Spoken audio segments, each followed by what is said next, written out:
Sayyid Ali bin Abi Thalib tos nyaurkeun dawuhan Nabi fadilah tarawih Ramadan dina peuting kahiji dosa dihapus Gusti, peuting kadua ibu bapa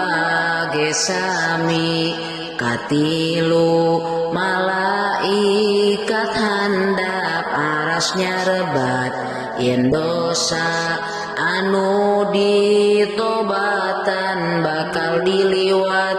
ganjaran wengi ka opat ibarat maca Injil Toret Zabur Quran anu mulya ganjaran taraweh kalima ibarat sholat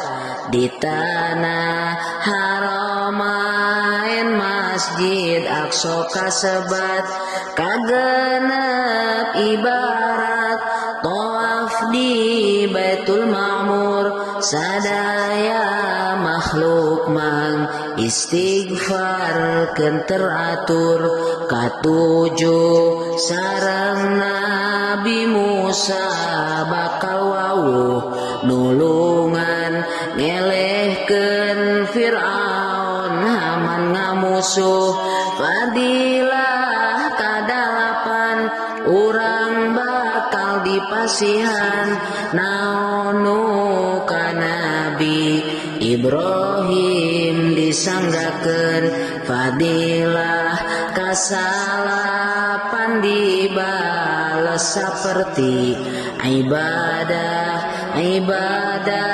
junjunan Kangjeng Nabi dina wengi 10 dicumponan pangabutuh di rizkian Allah barokah tur pinu.